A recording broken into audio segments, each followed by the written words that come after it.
दोष कुणाचा? अगं जा गं प्राची. अगं तो माफी मागतोय.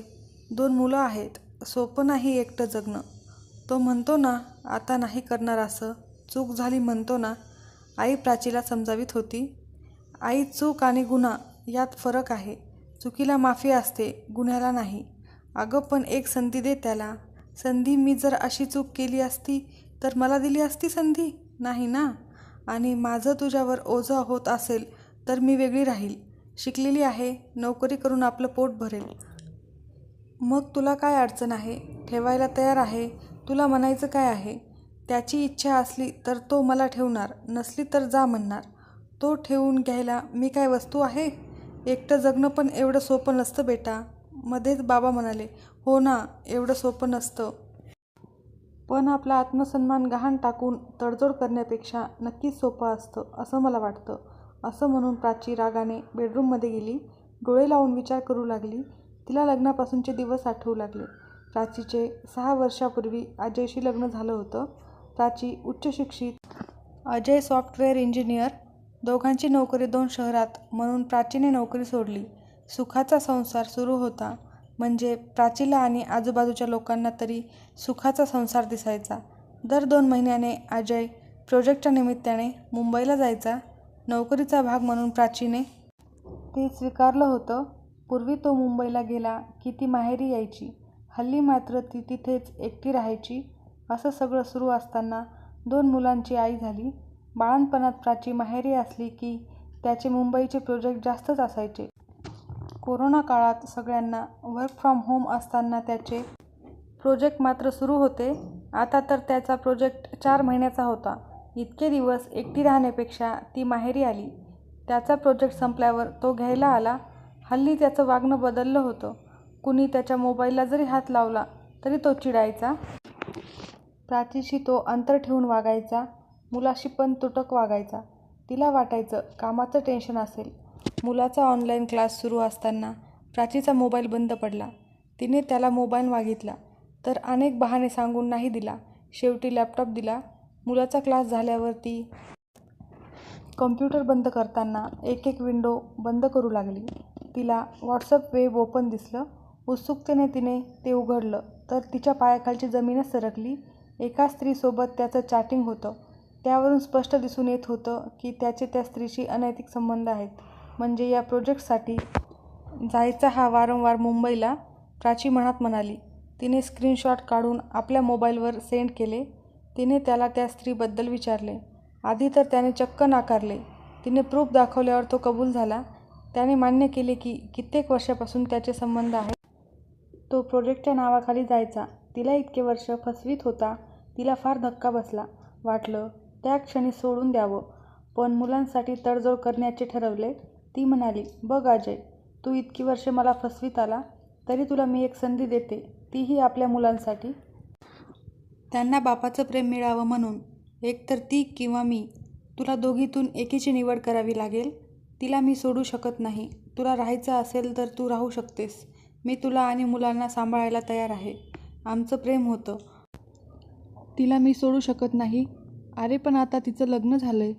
ती तिचा नवरा, मुलं सोडून लग्न करणार का तुझ्याशी? तुमच्या या नात्याचा शेवट काय? हे बघ, ते मला माहीत नाही. आम्ही एकमेकांवर प्रेम करतो आणि मी तिला सोडणार नाही. तू पण राहा. नाही अजय, हे शक्य नाही. तुला 15 दिवसाचा वेळ देते. तू विचार कर. तोपर्यंत ही गोष्ट मी कुणाला सांगत नाही. आपला संसार की ती, दोनांमधून एकच निवड करावी लागेल. तिला वाटलं त्याचा विचार बदलेल, पण तो आपल्या निर्णयावर ठाम होता. शेवटी तिने घर सोडण्याचा निर्णय घेतला.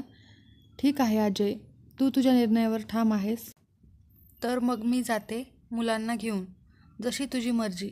मी तुला जायला सांगत नाही. तू इथे राहा. तुला काहीही कमी पडणार नाही. मला तुझ्या जीवनात अशी दुसरी स्त्री म्हणून राहणं आवडणार नाही. बघ, आपली 2 मुलं आहेत. तू त्या स्त्रीला सोड. आपण सगळं विसरून नव्याने सुरुवात करू. ती परत त्याला समजावीत म्हणाली. नाही, तिला सोडणं शक्य नाही. ठीक आहे, मी निघते मग. आमचं तिकीट काढून ठेव उद्याची. त्याने दुसऱ्या दिवशीची फ्लाईटची तिकीट काढली. तिने आपलं आणि मुलांचं सगळं सामान समेटलं. प्रत्येक वस्तू सावरताना आठवणी दाटून येत होत्या. अजय मूकपणे पाहत होता, पण एकदाही थांब म्हटलं नाही. तिघांच्या सामानाच्या चांगल्या मोठातल्या 4 बॅग भरल्या. सकाळी उठून तिघांनी तयारी केली. छोटा 3 वर्षाचा मुलगा म्हणाला, आई, बाबा नाही येत आपल्याबरोबर? मोठा 5 वर्षाचा अजय जवळ जाऊन म्हणाला, बाबा तुम्ही पण चला ना. सगळं पाहून तिला भरून येत होतं, पण तो मात्र शांत होता. फ्लाईटची वेळ होत होती. तिने त्याला कॅब बुक करायला सांगितलं. त्याने कॅब बुक केली आणि तिघे मायलेक प्राचीच्या माहेरी आले. मुलीला असं अचानक एवढं मोठं सामान घेऊन आलेलं पाहून धक्काच बसला. सगळं कळताच दोघी मायलेकी गळ्यात पडून खूप रडल्या. असं कसं करू शकतो तो? माझ्या मुलीच्या आयुष्याशी कसा खेळू शकतो? म्हणत तिच्या बाबाने अजयला फोन लावला. तुम्ही असं कसं करू शकता म्हणून जाब विचारायला. मी काहीही केलं नाही आणि प्राचीला जा म्हटलं नाही. ती स्वतःहून गेली, असं निर्लज्जपणे उत्तर दिलं. हो का, ठीक आहे, आपण सोक्षमोक्ष लावूया. उद्या तुम्ही या, आपण मीटिंग घेऊ आणि एकदाचा निकालच लावून टाकू. प्राचीच्या बाबांनी मीटिंग ठरवली.